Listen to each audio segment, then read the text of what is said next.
PTV news కి స్వాగతం. ఇక డీటెయిల్స్ చూస్తే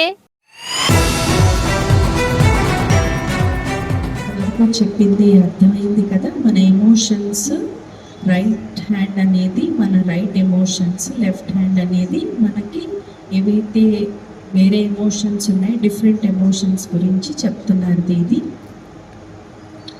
Now for example, this situation, every time in the day situation after situation is coming. Now sisters prepared for 1 month, you all also, everybody prepared. Everything was certain that we will have translation simultaneously. Everything prepared. This is life. You prepare everything. Last minute anything can change. మనము ఎప్పటి నుంచో ప్రయత్నిస్తున్నాము, sisters కూడా try చేస్తున్నారు లైవ్లో translation ఇద్దామని, కానీ అవ్వలేదు. లైఫ్ అంటేనే అలా ఉంటుంది, ఎన్ని ప్రిపేర్ అయినా లాస్ట్లో మార్పు ఉంటుంది. Does that happen in life also? Yes. We can plan a lot in life. We can plan for ourselves, you can plan for your children. There is so much we plan. But 1 second, everything changes. మన జీవితం కూడా అంతే. మనం ఎన్నో plan చేసుకుంటాం మన కోసం, పిల్లల కోసం, అన్నిటి గురించి, కానీ లైఫ్లో సడన్గా మార్పు అనేది వస్తుంది. Which means everything that is happening in my life, I am taking care, but everything is not in my control. అంటే దాని అర్థము మనం జీవితంలో ఎన్నో చేస్తున్నాం కానీ అవన్నీ మన కంట్రోల్లో ఉంటాయని అనడానికి లేదు. Do we agree that everything is not in my control? Raise your hand. ఎవరెవరికి మన జీవితం మన కంట్రోల్లో ఉండదు అనుకుంటున్నారో వాళ్ళందరూ చేతులు ఎత్తండి. Okay. Now, when something here is not in my control, put your finger here. How I think about it, how I feel about it, is that in my control? మన జీవితంలో ఏదైనా మన కంట్రోల్లో లేనప్పుడు మీ వేలు ఇక్కడ పెట్టుకోండి.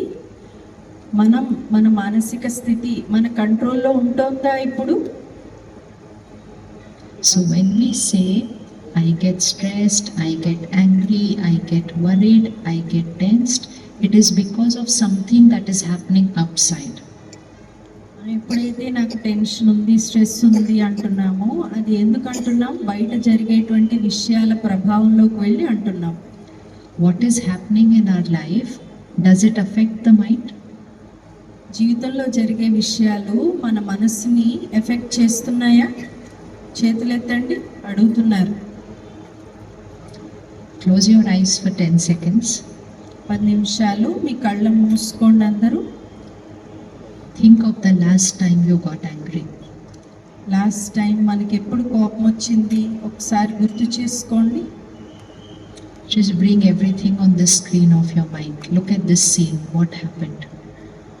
మీ మనసుని స్క్రీన్ పైన ఒకసారి చూడండి, గుర్తు చేసుకోండి ఏం జరిగింది అప్పుడు కోపం వచ్చినప్పుడు. Whose mistake was it? ఎవరిది తప్పు అప్పుడు? What did they do wrong? వాళ్ళు ఏం తప్పు చేశారు? And how did I react? అప్పుడు నేను ఎలాగా రియాక్ట్ అయ్యాను? And when I reacted, my mind said, they did wrong, that's why I got angry. అప్పుడు నేనేమనుకున్నాను నా మనసులో, వాళ్ళు తప్పు చేశారు కాబట్టి నాకు కోపం వచ్చింది. So I believed that getting angry is fine, it's natural. కాబట్టి తప్పు చేయడం అనేది, అలాంటప్పుడు నాకు కోపం రావడం అనేది నార్మల్ అనుకున్నాను నేను. Now just 2 seconds. Just visualize that the same situation will come tomorrow. ఇప్పుడు ఒకసారి విజన్ చూద్దాము. అదే సిచ్యువేషన్ రేపు మళ్ళీ జరగబోతోంది. Same person, same mistake. అదే వ్యక్తి అదే తప్పు చేస్తారు. Tomorrow. రేపు చేస్తారు. Can you be different in that situation when they make the same mistake? అదే తప్పు వాళ్ళు చేసినప్పుడు మీరు భిన్నంగా ఉండగలరా? Can you be calm and in control when they make a mistake? ప్రశాంతంగా, శాంతిగా ఆ సమయంలో మీరు ఉండగలరా? Can you discipline them? Say what you have to say, but say it softly and respectfully. క్రమశిక్షణతో వాళ్ళు చెప్పాలనుకున్నది ఖచ్చితంగా ప్రశాంతంగా చెప్పగలరా? Say the same words, but say them with respect and softness. అవే మాటలు అనండి, కానీ గౌరవంతో మృదువుగా నెమ్మదిగా అనండి. How many feel it's possible? అలా చేయగలమా అనుకున్న వాళ్ళు చేతులు ఎత్తండి. Which means, who created the anger? They were the cause of the anger, or I chose to get angry? అంటే వాళ్ళు కారణమా మన కోపానికి, లేక మనం కోపంగా ఉండడానికి నిర్ణయించుకున్నామా? Again, put both your hands out. మళ్ళీ రెండు చేతులు ఎదురుగా పెట్టుకోండి. Put the situation on the left hand side and put your mind on the right hand side. ఇప్పుడు ఆ పరిస్థితిని లెఫ్ట్ హ్యాండ్ సైడ్ పెట్టుకోండి, ఎడమ చేతి మీద, కుడి చేతి మీద మీ మనస్సును పెట్టుకోండి. ఎదురుగా పెట్టుకోండి, చేతులందరూ చూస్తున్నారు దీది. Today we are living a life saying, I am angry because of, I am tensed because of. మనం అంటున్నాము ఈరోజు నా కోపం ఫలానా వల్ల వచ్చింది, నాకు ఈరోజు అశాంతి ఫలానా వాళ్ళ వల్ల వచ్చింది అని. Even if somebody asks you, why are you so happy today? We say, because something very nice happened. మన ఎవరైనా ఏంటి ఈరోజు అంత ఆనందంగా ఉన్నామంటే కూడా ఫలానాది జరిగింది, అందుకే ఆనందంగా ఉన్నామంటాం. So we are saying everything happening in my mind is happening because of what is happening outside. మన మనసులో ఏదైతే జరుగుతుందో అదంతా బయట జరిగే పరిస్థితులు, వ్యక్తుల వల్ల అవుతుందని చెప్తున్నాం. So my mind became dependent on what is happening outside. కాబట్టి నా మనస్సు బయట ఏం జరుగుతుంది అనే దాని మీద డిపెండ్ అయిపోయింది.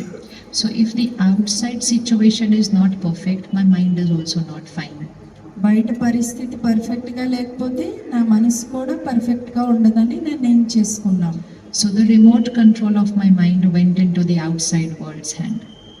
నా రిమోట్ కంట్రోల్, మనసు యొక్క రిమోట్ కంట్రోల్ అవతల వాళ్ళ చేతుల్లో పెట్టేశాం.